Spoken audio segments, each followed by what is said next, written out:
I wanted to record a soft-spoken video, and I was trying to figure out what topic would be fun and relaxing at the same time.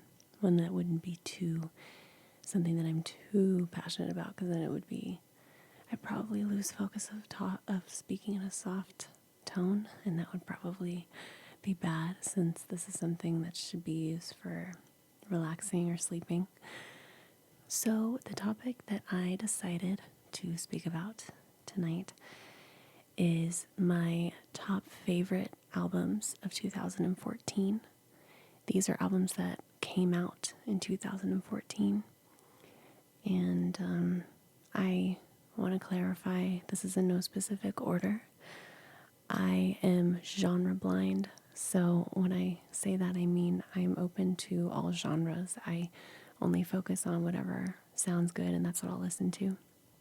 I'm really open-minded with the kind of music I'll listen to or kind of music I'll like or love. So like I was saying, I love all types of music, and I'll listen to pretty much any genre as long as it sounds good or it's something that I think sounds good. Then I will more than likely love it and listen to it more than once. So since these are just going to be about albums that came out in 2014 that I liked,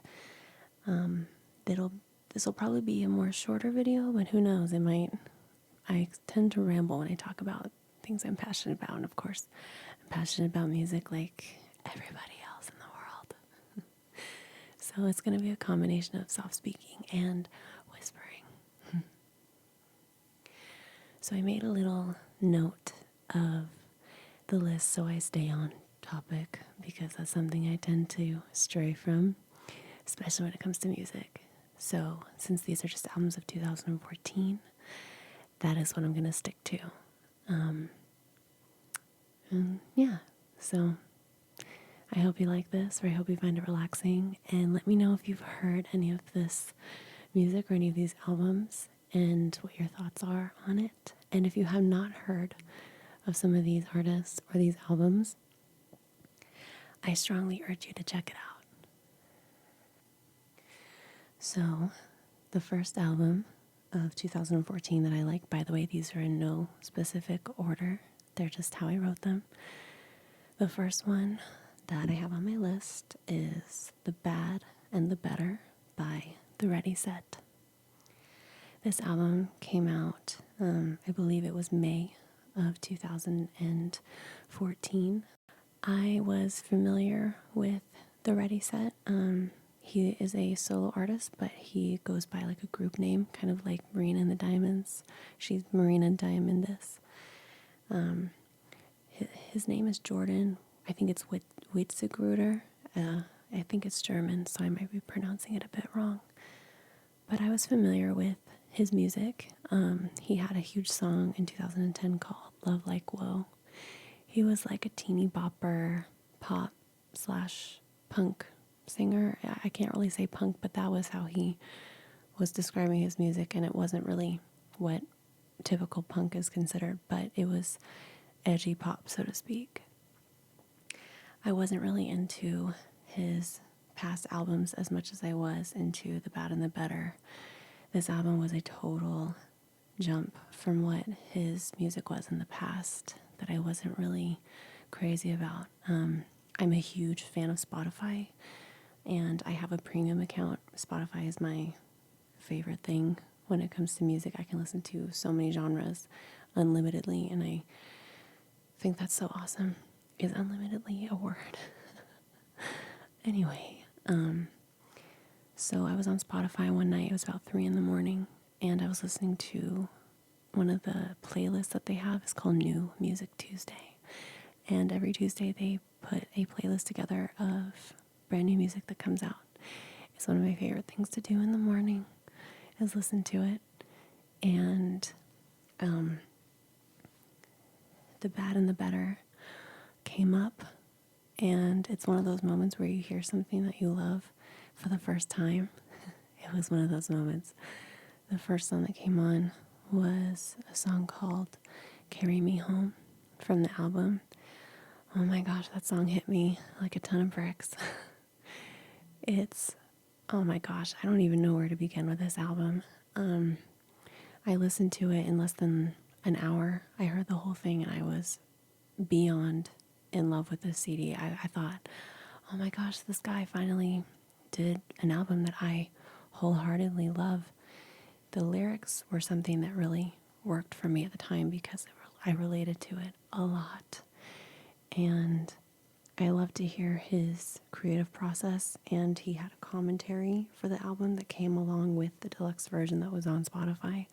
So I got to also listen to how these incredible songs were created, and I love hearing stuff like that. I love listening to a creative process from anybody writing a book or an album, you name it. I love listening to that kind of stuff. And this album just, it spoke in so many ways to me. I loved it. And I ended up getting so lucky to go to Warped Tour last year. And I got to meet Jordan from the Ready Set. And he signed, I eventually bought a hardcover, a hard copy of the album. And he signed it for me at the meet and greet. It was so awesome. But that was something I know I was really lucky to do because it was like last minute. Like I saw him when I was at Warped Tour and I was like, oh my gosh, that's the Ready Set. And my sister and I got to meet him. And we both love this album, The Bad and the Better. It's like really expressive, but it's pop, but it's not manufactured to the point that only people who like pop can listen to it. I think anyone can listen to it and find at least one song on that album that they'll relate to or feel something from. There's 10 or 11 tracks on the regular standard version, but I love the bonus tracks. There's a song on there called More Than This. I relate to that one a lot. Bleeding, that one is something that definitely hits me hard. Are We Happy Now? That's great. I'm not going to list the whole thing because you're going to probably drive me, or I'm probably going to drive you guys crazy because you can't hear it, but please listen to it if you haven't. Anyone can like this kind of music. You'll find the more open you are to different genres, you'll find that there's something for everyone out there. And I strongly urge you to listen to The Bad and the Better. So the next CD that I have on my in no specific order list is Issues' self-titled album. So this one I might talk about for a minute because they have a special place in my heart. Issues is a newer band. They formed in 2012. Two of the members that are in Issues were originally in a group called Woe Is Me. You would consider that to be like, I guess, hardcore or metalcore rock. How most people might understand screamo music, it was some of that. But what was different is Tyler Carter's vocals. He has a very pop themed undertone in his voice. Well, overtone actually. He's very well known for his pop type vocals over heavy rock music. And the screamer in Woe Is Me, his name was Michael Bone, or Michael Bond, I might be saying that wrong. They both eventually left Woe Is Me. There was a lot of drama that happened there. I didn't really follow Woe Is Me. I had heard a few songs by them, but it was not something I was extremely into. I knew of them, but I wasn't much of a fan. I was listening to Spotify when we were driving home from a family wedding that happened in 2013, in April 2013.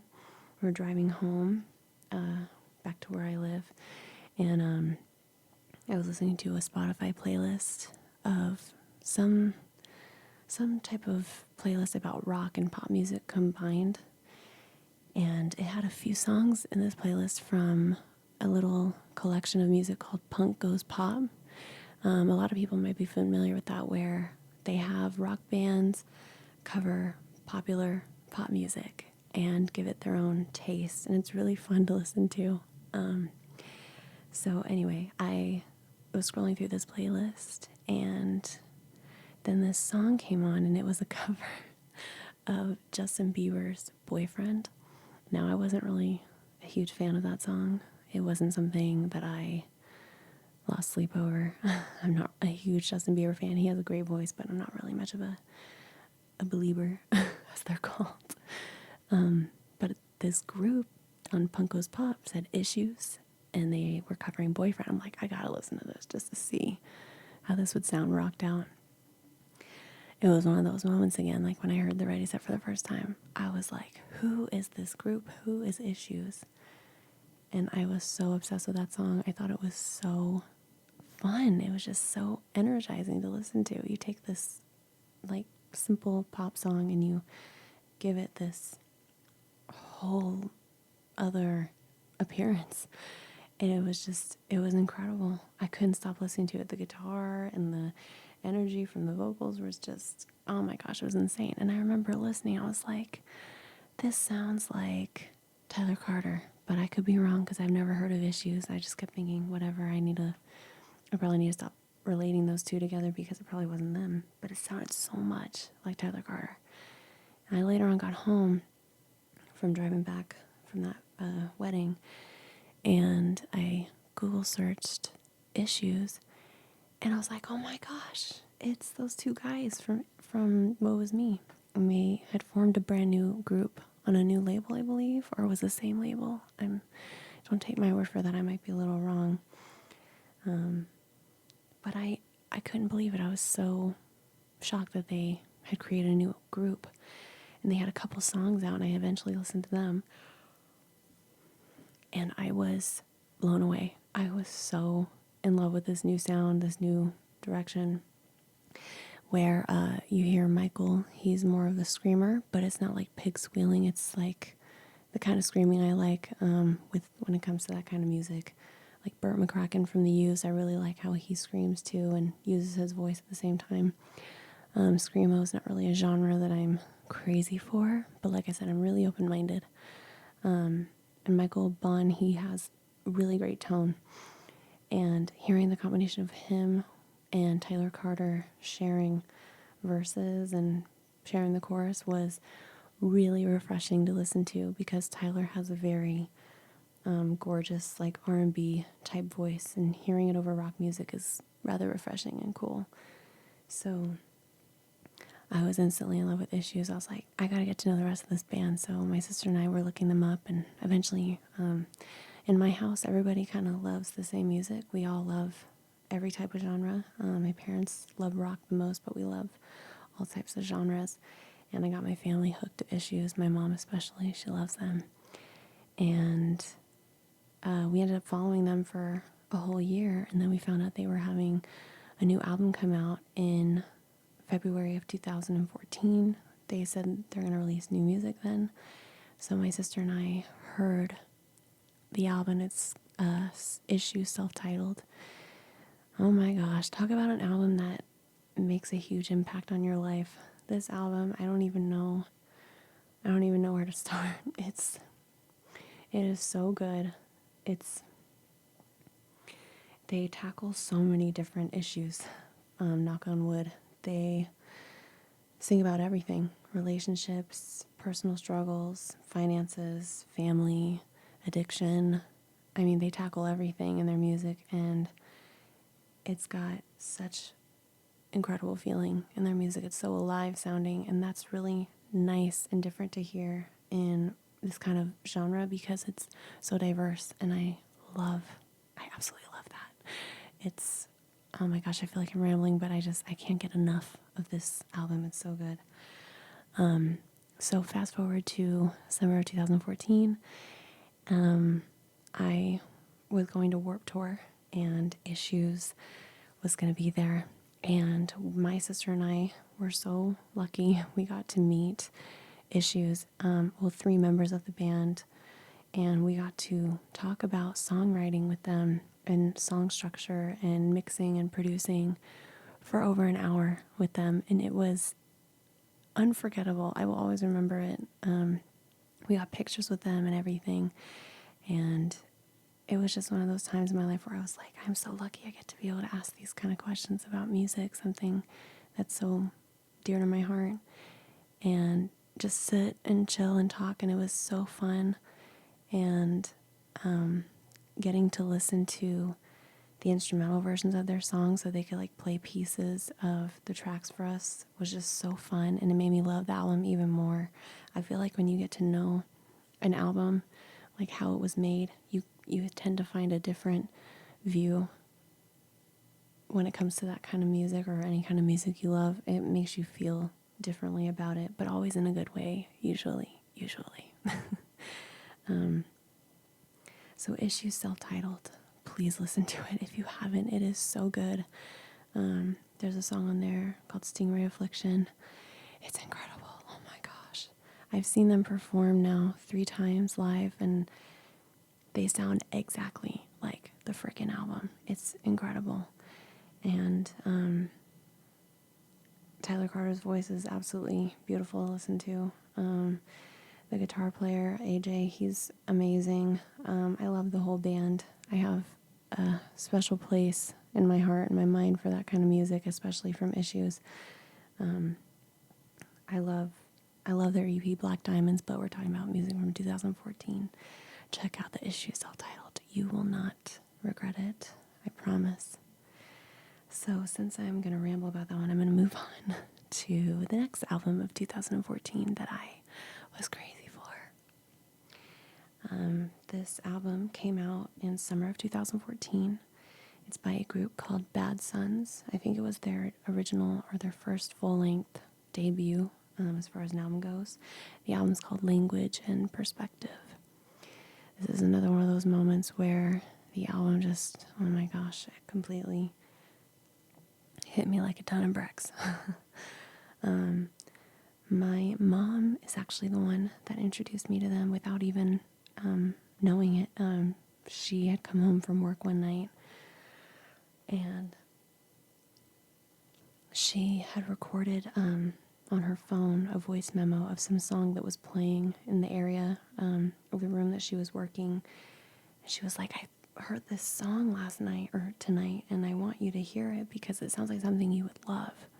I was like, okay. So she played it for me, and I sound hounded it. It's an app where you can ask your phone what type of song or what the song is that's playing around you.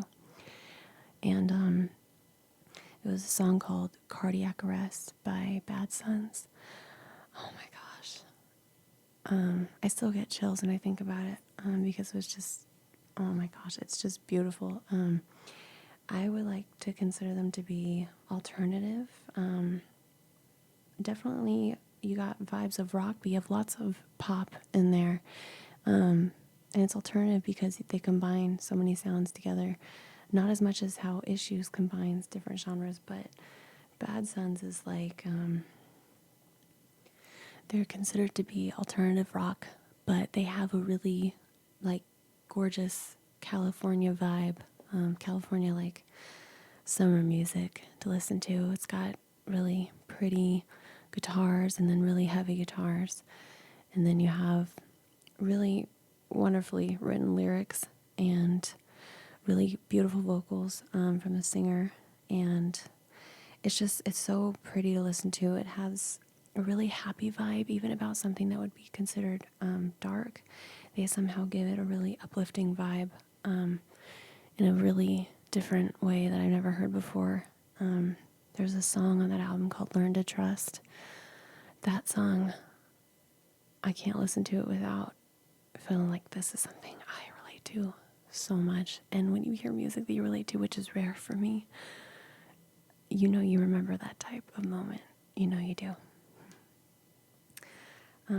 They're from California. They're from Woodland Hills, California.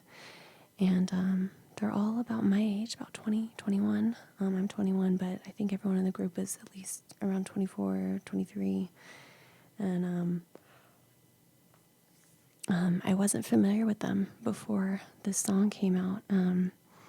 So I eventually heard the whole album last summer on Spotify, and I was absolutely head over heels in love with it. It came out in June, I think, and I heard it in July. I think I heard it in July because it was after Warped Tour that I heard them sometime last summer, and it was, oh my gosh, it's so good. It's called Language and Perspective by Bad Sons.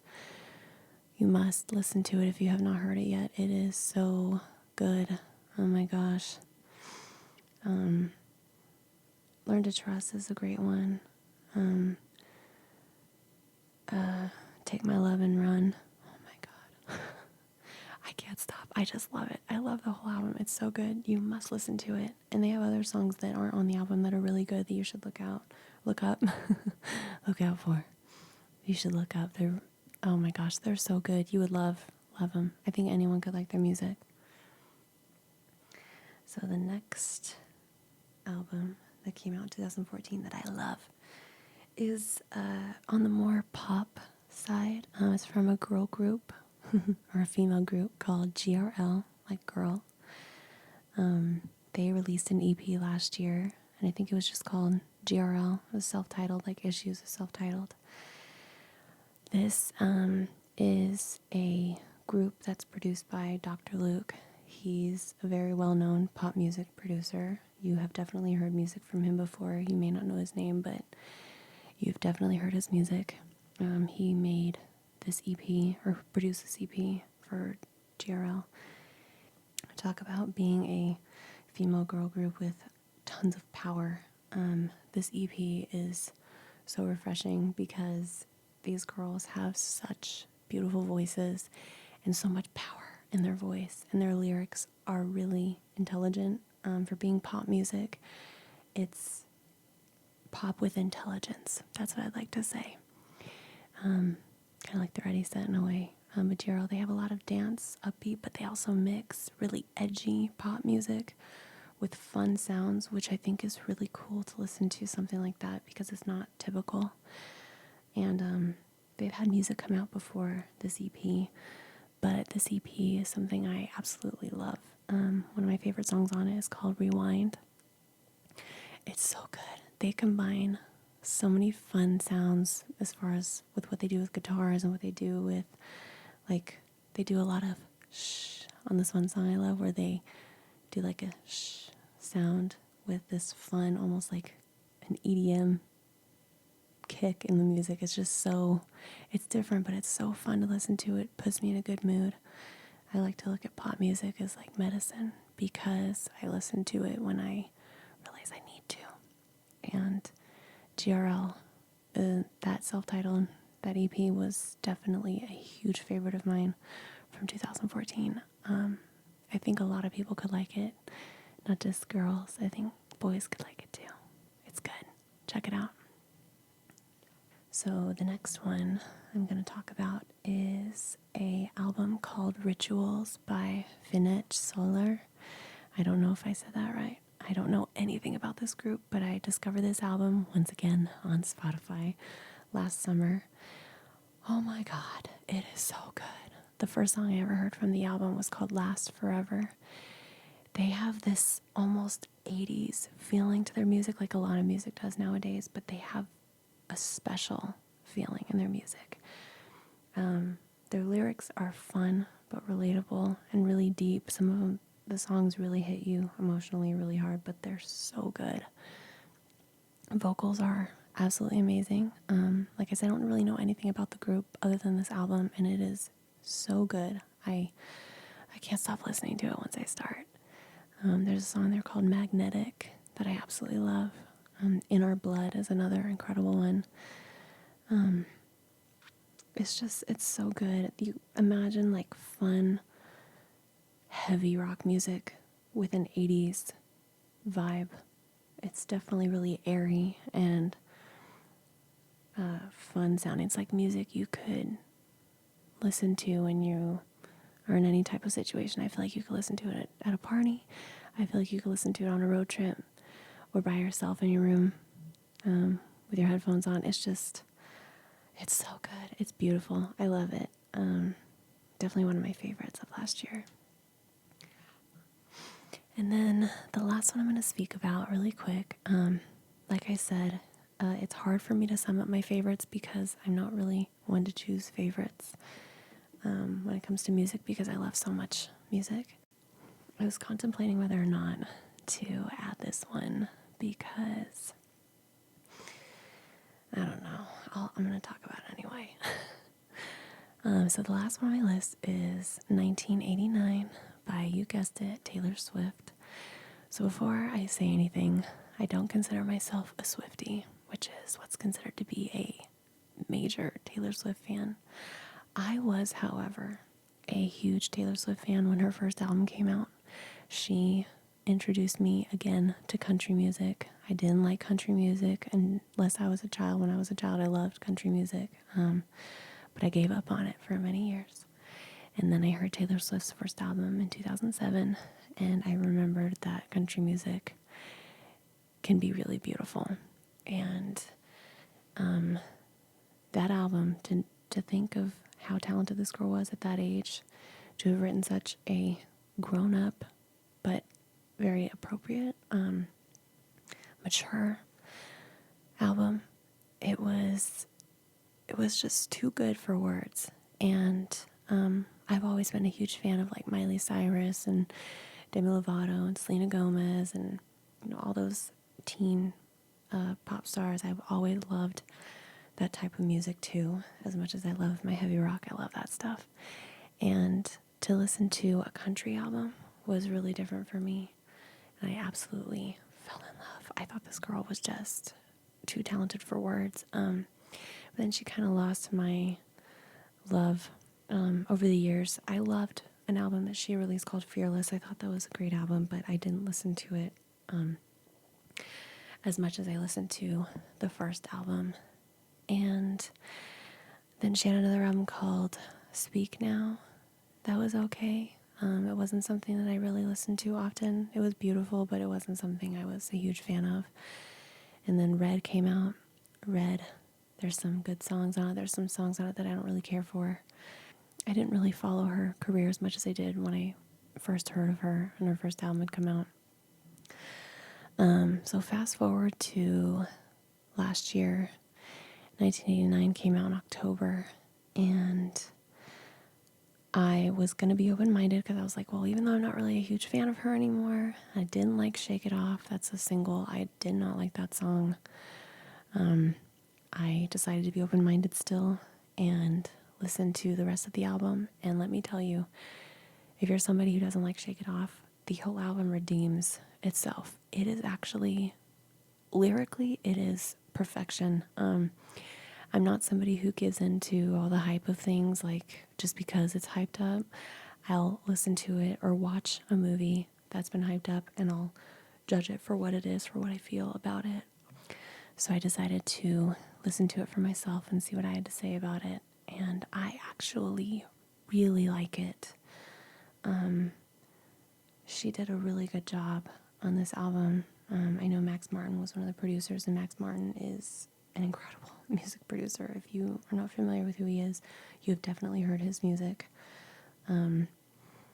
Incredible. And for Taylor to work with him, it was magical because it sounds just so fun. She combines so many different sounds on the CD with really dark lyrics and then really spunky lyrics, but then really dark lyrics that you're like, wow, this is Taylor Swift. So it was pleasantly surprising, and I was definitely hooked. I love this album. It's really good. Give it a chance, even if you're like me, where you were like, I like Taylor Swift, but I'm not really much of a Swiftie. You will love this album. Am I going to go see her in concert? Probably not. But I admire this album for what it is, because it is a really good album. There's a song on it called Clean that's really beautiful to listen to, really heavy, but great to listen to. Style, that's the single right now, and that was the first song I loved from the CD. I kept thinking, this is going to be a single, and it became a single. I also love one from it called Blank Space. That was a huge single. I love it. She sounds like a crazy bitch in the song, but I absolutely love the bravery that is in those lyrics, because you definitely got to have guts to release something like that. Really good song. All You Had to Do Is Stay. Love that song. Oh my gosh. Wonderland is a favorite of mine. Bad Blood. You gotta listen to it. It's so good. It was really different, but fantastic. It's not on Spotify. There was a huge drama between Taylor Swift and Spotify, and I could go into a whole new video about that. But I love Spotify. I'm a huge fan of it. I think it's incredible. But yeah, I guess that ends this video. I hope it was relaxing. Like I said, I only chose albums from 2014. There was many more incredible albums that came out last year, but since I just made a quick list, something fast, this is what I had. If you want me to talk more about other albums or other music, please let me know. I would love to discuss it. It's something I absolutely love, as I talk really fast about it because I get shut up about music. So thank you for listening. Please check out, if you don't want to check out every album I spoke about, check out the Bad and the Better by Ready Set. Check out the Issues album and Language and Perspective by Bad Sons. If you're taking anything away from this, listen to those three at least. You will not regret it. And until next time, I will talk to you again soon. Hope you have a good night or good day or whenever you're listening to this. And thank you so much for listening.